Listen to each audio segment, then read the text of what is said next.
अध्याय किताब आपको दिया है, सब अलमारी में रख लिया। इसलिए हर रोज मैं सुबह 7:30 बजे प्रार्थना में मैं बोलता हूँ पढ़ो पढ़ो, यीशु का राज्य है किताब खोल के पढ़ो, वचन याद करो, बार बार घर में हमें यूट्यूब में प्रभु का वचन पढ़ो। सिर्फ गीत नहीं है, औरों के प्रचार नहीं, वचन बाइबल, ऑडियो बाइबल, प्रचार नहीं, ऑडियो बाइबल आपके घर में सुनना चाहिए। आप पढ़ते रहना, दरवाजा के पास खड़े होकर बाइबल पढ़ना। हालेलुया। आपके बेडरूम में एक दिन एक बार खड़े होके एक अध्याय आपके बेडरूम में पढ़िए, आपके किचन में एक अध्याय पढ़िए। परमेश्वर का भय मानते हो, प्रभु भी देखेगा, शैतान भी देखेगा, तेरे घर में कोई रुकावट नहीं होगी। हालेलुया। तो और एक पढ़ेंगे राजा की किताब, दूसरा राजा 17 अध्याय 29 वचन पढ़िए। दूसरा राजा 17 24 से लेकर 29 तक पढ़िए। दूसरा राजा 17 अध्याय 24 से लेकर 29 तक। अशूर के राजा ने बेबीलोन को कुता, अब्बास, हमात और समवेम नगरों से लोगों को लाकर इजरायलियों के स्थान पर शोमरोन के नगरों में बसाया। इस प्रकार वे शोमरोन के अधिकारी होकर उसके नगरों में रहने लगे। जब वे वहाँ पहल रहने लगे तब यहोवा का भय ना मानते थे। इस कारण यहोवा ने उनके बीच सिंह भेजे जो उनको मार डालने लगे। इस कारण उन्होंने अशूर के राजा के पास कहला भेजा कि जो जातियां तुमने उनको उनके देशों से निकलकर शोमरोन के नगरों में बसा दी हैं, वे उस देश के देवता की रीति नहीं जानती। इससे उनसे उसके मध्य सिंह भेजे हैं जो उनको इसलिए मार डालते हैं कि वे उस देश के देवता की रीति नहीं जानते। तब अशूर के राजा ने आज्ञा दी, जिन याजकों को तुम उस देश से ले आए हो उनमें से एक को वहां पहुंचा दो और वह वहां जाकर रहे और वह उनको उस देश के देवता की रीति सिखाए। तब जो याजक शोमरोन से निकाले गए थे उनमें से एक जाकर बेतेल में रहने लगा और उनको सिखाने लगा कि यहोवा का भय किस रीति से मानना चाहिए। आगे तो अभी हर एक जाति के लोगों ने अपने अपने निज देवता बनाकर अपने अपने बसाए हुए नगर में उन ऊंचे स्थानों के भवनों में रखा जो शोमरोन वासियों ने बनाए थे। बेबीलोन के मनुष्यों ने सुकोग, बनोग को, कूद के मनुष्यों ने नेर्गल को, हमात के मनुष्यों ने अशीमा को और अबीबियों ने निबस और तर्काक को स्थापित किया। Thank you. बस यहाँ पर कुछ स्टोरी लिखा है, आपको समझने की जरूरत है। असीरिय राजा जब इज़राइल बाबिलोन में पकड़ा कर लेके चला गया, बाकी बचा हुआ इज़राइल के बीच में असीरिय राजा आकर राज्य कर रहा है। असीरिय राजा जो इज़राइल के बीच में किसको लेके आया? समारिय लोगों को लेकर आया और अन्य देव देवता को पूजा करने वाले लोगों को ले आकर वहां पर घर बनाने के लिए बसा दिया। उन्हीं लोगों के रीति रिवाज इज़राइल सुनकर उनके जैसे ये भी मूर्ति पूजा करने लगा। वहां पर कुछ ही इज़राइलों ने, जो भक्तिमान इज़राइलों ने परमेश्वर को वफादारी और ईमानदारी से प्रार्थना करता रहा, वहां पर जब इज़राइलों के बीच में पुराने अन्य देव देवताओं का जो शक्ति काम करती है करके यहोवा का पता चला, यहोवा क्या भेजा? सिंह को भेजा। उस सिंह ने अनेक लोगों को मार डाला। हालेलुया। परमेश्वर विश्वासी के बीच में अविश्वासी को बैठना पसंद करता है क्या? तेरे घर में भी अविश्वासी किराएदार रहता है, जाके चेक करो, कभी वो मूर्ति पूजा तो नहीं कर रहे हैं। हालेलुया। ऐसा कोई किराएदार हमको नहीं चाहिए। हमारे घर के अंदर, हर एक ईंटे के अंदर, हर एक फैन के अंदर खुदा की हजूरी बसना चाहिए। हालेलुया। क्रिश्चियन लोगों को किराए पे रखो, या तो उनको बोलो यहाँ पर मूर्ति पूजा नहीं करनी है तो किराए पे आ जाओ। हालेलुया।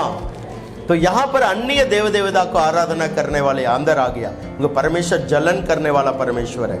यहोवा अपने आप को छोड़कर और किसी को अपनी महिमा को जाने नहीं दिया। यहाँ पर असीरिया राजा जबरदस्ती अन्य देव देवताओं को अपनी पूजा करने वाले को ज्यादा माइनॉरिटी लोगों के बीच में मेजॉरिटी लोगों को लेकर आया। यहोवा को यह बात पता चली है, यहोवा जंगल से शेर को भेजकर उन लोगों को मार डाला। हालेलुया। तो राजा को यह बात पता चल गया, ये लोग असली परमेश्वर को आराधना करते।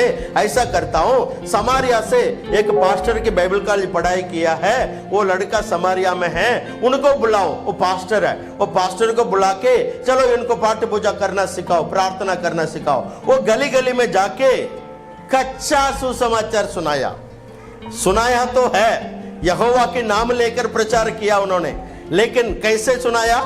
कच्चा, अच्छा नहीं है। ऐसा नौकर पैसा के लिए जो सेवा करेगा ना, वो कच्चा ही करेगा। उसके बाद रिजल्ट क्या निकली?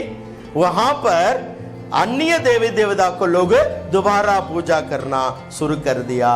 यहां पर देखिए, प्रभु का वचन जहां पर नहीं है वहां पर गड़बड़ हो जाता है। परमेश्वर का वचन वहां होना जरूरी है। हालेलुया। दूसरा पढ़िए, दूसरा इतिहास की किताब 17 का 7 लेकर 10 तक पढ़िए। दूसरा इतिहास 17 से लेकर 7 से लेकर 10 तक, 17 अध्याय 7 to 10। उसने अपने राज्य के तीसरे वर्ष में बेहनेल, ओबिया, जकरिया, नपनेल और मिकिया नामक अपने हाकिमों को यहूदा के नगरों में शिक्षा देने को भेज दिया। उनके साथ समाया, नपत्या, जब्दा, असाहेल, समीरा, अमोना, नतान, ओबदनिया, तोबिया और तबोदनिया नामक लेवी और उसके संग एलीशमा और यहोराम नामक याजक थे। अंत उन्होंने यहोवा की व्यवस्था की पुस्तक अपने साथ लिए हुए यहूदा में शिक्षा दी, वरन वे यहूदा के सब नगरों में प्रजा को सिखाते हुए घूमे। वहां पर गली गली में डिफरेंट पास्टर को योसबात भेज रहा है, मेरे लोगों को घर घर जाके शिक्षा दे दो। आज लेडीज को मैं भेज रहा हूँ, हालेलुया मिनिस्ट्री वालों को भेज रहा हूँ, चर्च एल्डर को भेज रहा हूँ। वहां पर अच्छा शिक्षा होती है, अच्छा शिक्षा होती है। यहोवा की व्यवस्था को इन सभी लोगों ने वहां जाके प्रचार किया, उपदेश मानना सिखाया। वहीं पर मैं पॉइंट में आ रहा हूं, आरोन को मूसा ने अभिषेक किया, हमें जो पवित्रताई के लिए वक्रा किया और उसको कपड़ा पहनना सिखाया। उसके बाद उसको क्या किया? याजक की सेवकाई समर्पण की। आज आपको मैं यही सेवकाई समर्पण कर रहा हूँ। विश्वासियों, आप बुलाए गए, आप याजक के समान बुलाए गए। आप गली गली में योसबात राजा जिस तरह भेजा है उसी तरह गली गली में जाओ, रिश्तेदार के पास जाओ, मामा चाचा के पास जाओ, उनके पास बैठकर 1 to 1 मसीह के उपदेश को प्रचार करना सिखाओ। क्यों लिखा है पुराना नियम में तलवार? क्यों लिखा है पुराना नियम में मूर्ति? क्यों लिखा है ये गलत काम ना कर, ये कर, वो कर, भाई को मारना, बच्चे को मारना, ये सारे क्या है? अरे पुराना नियम में लोगों ने धोती पा कर रखा, आज तुम पैंट पा रही हो, जीन्स पैंट पा रही हो, ब्रांडेड ड्रेस पा रही हो, आईफोन यूज कर रहे हो। आदिवासियों, तुम अपडेट हुआ कि नहीं हुआ? वो पुराना जमाना है। पुराने जमाने में मेरे माता बहन लोग यहाँ पर कपड़े नहीं पहनते थे, आज सारे कपड़े पहन रहे कि नहीं पहन रहे? आपने अपडेट हुआ है समाज के अनुसार। यीशु मसीह पुराना नियम के अनुसार आदम से लेकर यीशु तक ये शिक्षाएं दी। आज नया नियम में 2025 साल के अंदर यीशु मसीह ने सब कुछ उल्टा कर दिया। अगर तुम कान काटने के जगह में कान काटोगे तो तुम नरक जाओगे। तुम दांत जिसने तोड़ दिया, तुम दांत पुराना नियम के समान तोड़ दोगे तो तुम नरक जाओगे। अरे आंखों में किसी को गलत नजर से देख लिया तो भी एक थप्पड़ मारेगा तो दूसरा काल दिखाओ, मारो मत। यीशु मसीह ने सब कुछ उल्टा कर दिया। नया नियम उन्होंने पढ़ा नहीं, नया नियम के बारे में दुनिया को जानता नहीं, ना प्रेस मीडिया वाले को मालूम है, ना आदिवासी प्रधान को मालूम है। वो ऐसे बाइबल को उठाकर शैतान की आत्मा से भर के बाइबल के खिलाफ बोल रही हैं। परमेश्वर के वचन कहता है, आप जो बुद्धिमान हैं, जो जिसका मन की आंखें खुला हुआ है, वही स्वर्गीय राज्य जाने के लिए यीशु की मार्ग, यीशु की सत्य, यीशु की जीवन है। इसी को जो सही पहचाना उनको मिलेगी शांति, उसको मिलेगी बरकत, उसको मिलेगी क्षमा। बाइबल के अलावा दुनिया में कोई भगवान तुम्हारे इंसान के पापों को क्षमा करने का अधिकार नहीं पाया, क्योंकि यीशु मसीह ने सूली पर तेरे लिए मेरे लिए जो लहू बहाकर अपने जान दिया कर मौत के ऊपर विजय पाकर तीसरे दिन जिंदा होकर आपको क्षमा की निश्चयता देता है। हालेलुया। पापों की क्षमा की निश्चयता यीशु मसीह के अलावा कोई भी दुनिया में नहीं दे सकता है। ये रहस्य बात उस आदिवासी प्रधान को नहीं पता है, उसे प्रेस वाले को नहीं पता है, क्योंकि यीशु मसीह दोबारा धरती में बादलों पर आने वाला है, इस धरती को न्याय करने के लिए आने वाला है। उसे आदिवासी प्रधान को नहीं मालूम है, उसे प्रेस वाले को नहीं मालूम है, क्योंकि वो लोग कभी बाइबल पढ़ा नहीं। जो बाइबल नहीं पढ़ते हैं, बहुत सारे गल्ला दुनिया में होती है, लेकिन जिसने बाइबल पढ़ा उसको मालूम है मसीह यीशु का प्यार क्या होती है। यीशु मसीह का प्यार तुम्हें मालूम है तो आज ही याजक को खड़ा करो, आज अभिषेक किया करो, आज पवित्रताई के लिए लोगों को वकरा किया करो, आज चेले बनाने के लिए लोगों को तैयार करो। आइए खड़े हो जाएं, परमेश्वर के हजूरी में खड़े हो जाएं। मूसा परमेश्वर के संग जब खड़ा रहा, उसके कमरे में चेहरे से चेहरा मिलाकर प्रभु ने बात किया था। आज ये 4 काम करने के लिए तुम तैयार है तो मूसा के साथ प्रभु जिस तरह विवाद किया था, उसी तरह तेरे साथ भी प्रभु बात करना चाहता है। तेरे कमरे में मूसा की तंबू में गॉड स्पोकन टू मोसेस, वो फेस टू फेस। निर्गमन के 24 अध्याय 29 में लिखा है मूसा के साथ प्रभु चेहरे से चेहरे मिलाकर बात किया। क्या परमेश्वर से आप बात करना चाहते हो? आरोन और उसके पुत्र को आज खड़ा करो, उसका वस्त्र पहनाना सिखाओ, उसको आयल से अभिषेक किया करो, उसको पवित्रता के लिए अलग किया करो, क्योंकि वो यहोवा के लिए पवित्र है। तुम जो चेले बनाएगा वो यहोवा के लिए पवित्र है। बादलों के बीच में मूसा चढ़ के पहाड़ में गया, वहां पर चेहरे से चेहरा मिलाकर प्रभु बात किया। अगर ज्यादा समय बाइबल पढ़ेगा, ज्यादा समय प्रभु के हजूर में बैठेगा, तुझसे अनेक चेले पैदा होंगे, तेरे द्वारा अनेक आरोन पैदा होगा, अनेक लोग पैदा होंगे। परमेश्वर तुझे इस्तेमाल करने का समय आ गया मेरे प्यारों। Hallelujah, hallelujah. परमेश्वर के हजूर में वहां लिखा 7 दिन आमीन इंतजार करते हुए, आमीन परमेश्वर का अभिषेक जब तक नहीं पाया तब तक वो आमीन हजूरी से हटा नहीं। मूसा को प्रॉमिस लैंड जरूरी नहीं था। प्रभु तेरी हजूरी मेरे साथ नहीं आएगा, मैं नहीं जाऊंगा। मुझे प्रॉमिस लैंड की जरूरत नहीं है, मुझे तेरी हजूरी की जरूरत है। आज आरोन का अभिषेक करने के पहले तुम खुदा की हजूरी को चाहो, गंडे गंडे प्रभु के साथ चिप जाओ। पुराना नियम में एक पॉइंट लिखा है, एक गुलाम 7 साल के बाद मालिक बोलता है मैं तुझे छुड़ा देता हूं, तू अपने बाल बच्चों के लेकर जाओ। वो गुलाम बोलेगा मैं पत्नी से प्यार करता हूं, मेरे बच्चों से भी प्यार करता हूं, लेकिन मालिक आपको छोड़कर मैं नहीं जाना चाहता हूं। तो मालिक याजक के पास ले जाके, न्यायियों के पास ले जाके सबको सामने उनके कान दरवाजा में जुकाट में लगाकर एक सुराख करके अब उसे लेकर तू मेरा पुत्र के समान घर में रह सकता है। आज उस सुराख तेरे दिल में लग जाए, तेरा दिल फट के मन फिराए, आज यीशु के संग छिप जाए। हम गुलाम थे, लेकिन प्रभु यीशु आज तू अपना बना दिया। मूसा के समान मुझे तुझे छोड़कर मैं कहाँ जाऊं? मुझे याजकों को खड़ा करनी है, मुझे लोगों को पवित्रता में खड़ा करनी है, मुझे लोगों को चेले बनानी है। प्रभु बहुत सारे मेरे रिश्तेदार, मेरे लिए भलाई चाहने वाला वेल विशर्स नरक में जा रहे हैं। प्रभु मैं अकेला स्वर्ग जाके क्या करना है? प्रभु उनको लाने के लिए मुझे शक्ति देना, पवित्र आत्मा मुझे सामर्थ्य देना। Hallelujah, hallelujah. हे पवित्र आत्मा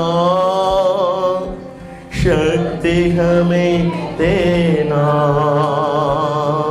हे पवित्र आत्मा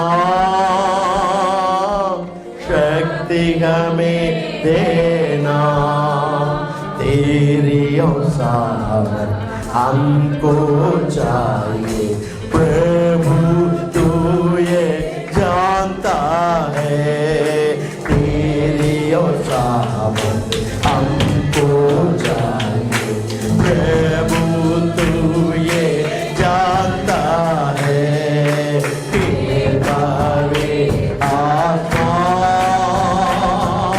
शक्ति हमें देना। हालेलुया। आत्मा शक्ति हमें देना।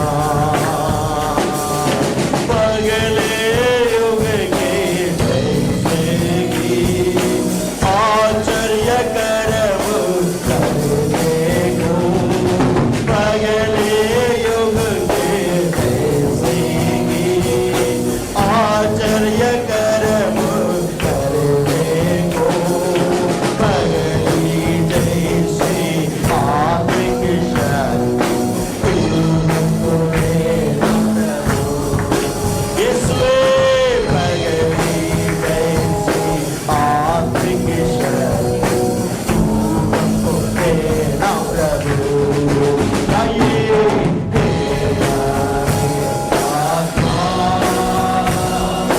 शक्ति हमें देना। माधव ब्रदर महाभिषेक आरोन के सिर पे, उनके बच्चों के सिर पे आयल का अभिषेक उंडेला गया। आरोन के दाढ़ी पे, उनके वस्त्र में वो अभिषेक का तेल उंडेला गया। यरमोन पहाड़ के समान, लेबनोन पहाड़ के समान उनके शरीर, आत्मा, प्राण के अंदर वो अभिषेक उंडेला गया है।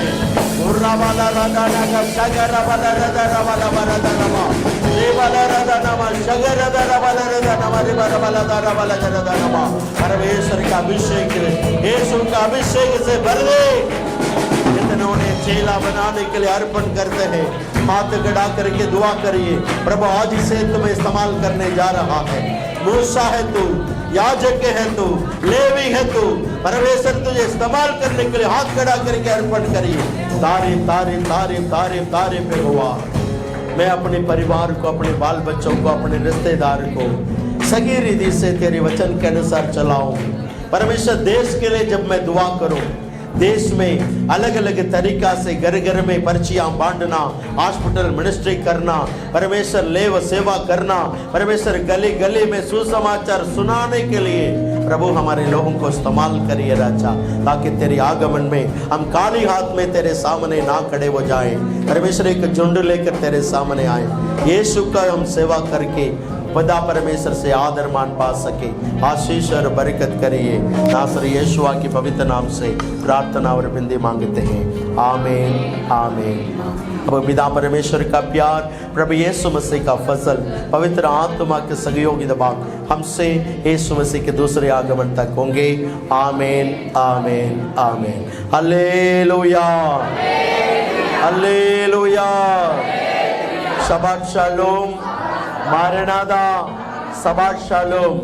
God bless you all. सबको जय मसीह की। एक दूसरे को गले लगाकर प्यार बांट सकते हैं। आज